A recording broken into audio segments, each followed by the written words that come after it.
And what's going on, guys? It's Straw Hat Brian. I'm back again here to deliver my One Piece chapter 889 review for you guys. If you haven't read it yet, I suggest you do so now. Spoilers will be lurking in the video.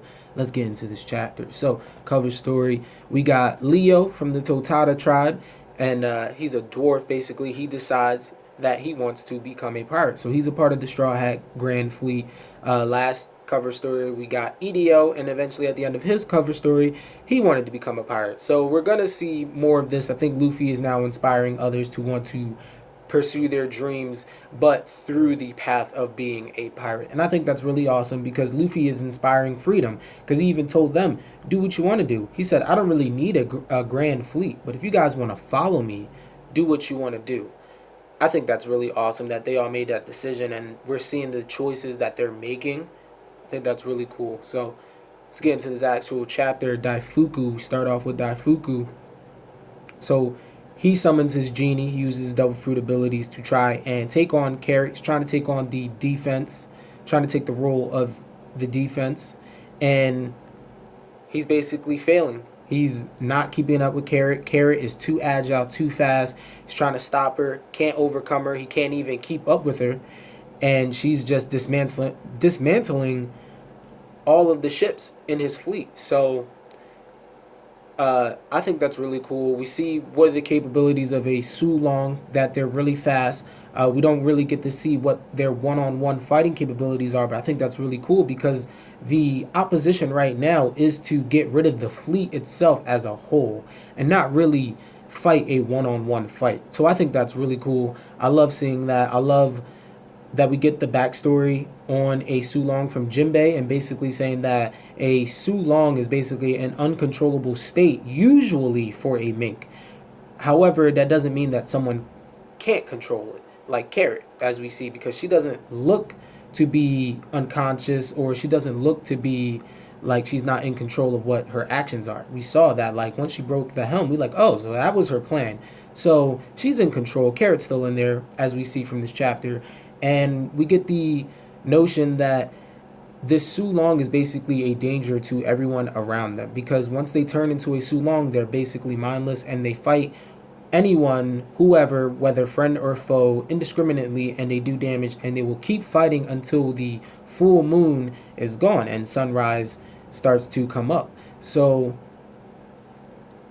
when that happens, they will basically die from exhaustion. Sad to say, that's really unbefitting way to go, but we actually find out that the reason why they become Sulong, or and basically what a Sulong is, it is a form that is reminiscent of their ancestral forms. So basically, who they were in the ancient past, basically what they were before. It's like ancient evolution in Pokemon. Like, it's kind of like that, where with primal evolution. It's kind of like that. Like, they reached their primal state before they evolved into the current minks that they are now. So that's their primal. Let's go with that. That's their primal form. So that a Sulong is a primal minx form before they evolved into being basically lovers. Like, they like people, and where I could see maybe they discriminated against people from before, because how could they control themselves when they had a lot of their animal instincts basically running the show? So I think that's really cool. I don't want to spend too much time on that, but we also get to see that Brook joins the fray and decides to help Kara dismantle these ships. And while that is going on, Perospero is communicating with one of his siblings, and he's communicating the situation that Big Mom is starting to thin out. So, and her breathing is starting to get heavy. So she's starting to get fatigued. It has been 6 hours since the rage has started. Her candy-induced rage, or sweet-induced rage, started to take place. So now he's saying that, we don't know what's the situation to come. Now we get to understand that information is being said to Perospero that Pudding is on her way. However, she's riding on Capone's ship. Then the scene jumps to Capone's ship, and Sanji and Capone are going back and forth for how they're going to handle the situation with Big Mom. Capone wants to poison the cake. Sanji says, you're not going to ruin my reputation as a chef to poison my cake. So Capone is arguing that, hey, you don't know Big Mom. Big Mom has let people live before that she regrets, so she's not going to do that now. So whether you feed her this cake or not, she is going to end us. And Sanji's saying, like, look, I'm betting everything on this cake, so just have some faith in me. And Capone is not really hearing Sanji out. He's still arguing his point. And then Sanji's just like, bro, I don't have time for this. So he force feeds him some of this cake. And then Capone almost dies and goes to heaven. Literally, his taste buds goes to heaven because he falls flat on his back, unconscious. Looks like he reached nirvana. And I'm thinking that this might be what is the... This is going to be the plot device that will stop Big Mom. And that would be really cool because the title for the arc is Whole Cake Island. To beat Big Mom, Sanji feeds her a whole cake. Sanji gets his, his cool points and his brownie points from all that. Yeah, because that's his strong suit. His strong suit, he's the chef. I mean, yeah, he can fight, but he's a chef. So I would love that. What solves the problem at the end of the day, or maybe not all of the problems, but the problem for the now is Sanji's cooking skills. So that would be awesome to see that come to fruition for Sanji. I'm rooting for Sanji at this point. And I'm convinced maybe that this will have Big Mom maybe really completely stop her candy-induced rage. It might even sway her to let the Straw Hats either escape with their lives and or maybe want to form an alliance with maybe certain strings attached. Like maybe Sanji has to always bake her a cake on that magnitude every time. And then she'll let the Straw Hats go freely. Maybe that might be the case. And then maybe Chopper might find out what causes those candy-induced rages and rampages and might be able to help the Big Mom pirates cope with that disorder that Big Mom has. So, I'm waiting to see how that's going to turn out. We go on to what happens next, and it seems that Brooke and Carrot, they're wrapping up what they're doing, and Carrot reveals that to turn back into a Sulong, to revert the form of a Sulong, a mink has to shield their eyes away from the moonlight. So that's basically what that is. Even to avoid transformation at all, they just don't have to look at the moonlight. So I'm pretty sure a lot of the other minks, this is common knowledge. This is something that they just know. But for us, the readers, to find this out, that's an awesome fact and detail. And Brooke thanks Carrot for all her hard work. And you see Daifuku's fleet has been utterly defeated. And I love that that was the route Oda chose to take in writing that. Because if you're just always going to have a one-on-one fight with certain characters or the cool standing out characters, that's not really going to do anything. In certain situations, you're going to need strategy to take place, and you're going to need to use your mind over brawn. So I think that's awesome.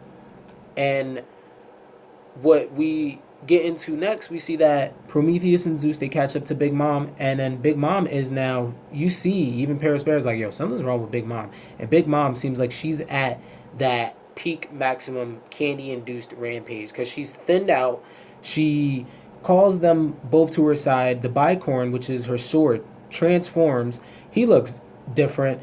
Prometheus gets onto Big Mom's hair and becomes fire, and Zeus becomes basically the flying Nimbus for Big Mom, and she jumps over to the Straw Hats ship, and then Jinbei tells the Straw Hats they need to get back because if this is going to go down, they're going to have to probably abandon ship. So I'm wondering what's going to happen next. I'm going to theorize that maybe like there's going to be some back and forth maybe between Big Mom, Jinbei, Carrot, and everybody's going to try to do their best to fend off Big Mom. Maybe the Germa might come. Maybe the Sun Pirates might come in and play a role because we haven't even really gotten too much from them either. We still have yet to see where Luffy comes in after all of this because he's still taking on Katakuri. So I think we're still a lot of chapters to go before this arc ends.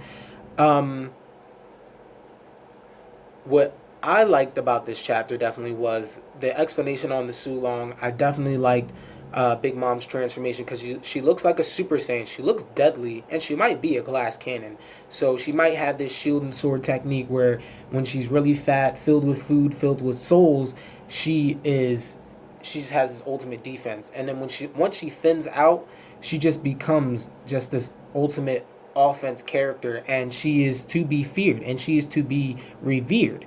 So Oda is definitely going to illustrate to us what it means to be a Yonka, what it means to achieve this level of power, and why they are to be revered, and why do they have this elite class, why they are this upper echelon of pirates. So can't wait to see how this all unfolds. I want to see what's going to happen with Luffy and Katakuri. Sad we didn't get anything about that. The Gurma, they got to play some kind of role. And I don't know if Pound and Pedro are truly dead. And I'm wondering what Peckham's is going to do, because he's still in the story. So I wonder if Peckham's is going to play a role at all, being a mink. I wonder if he is an uncontrollable mink. Is that foreshadow from Jinbei's backstory? I wonder. Not sure. But those are my mini theories. I hope you guys liked the video. If you disliked the video, dislike the video. You know what I mean? Show the hate if you dislike the video. You know what I mean? Express yourself.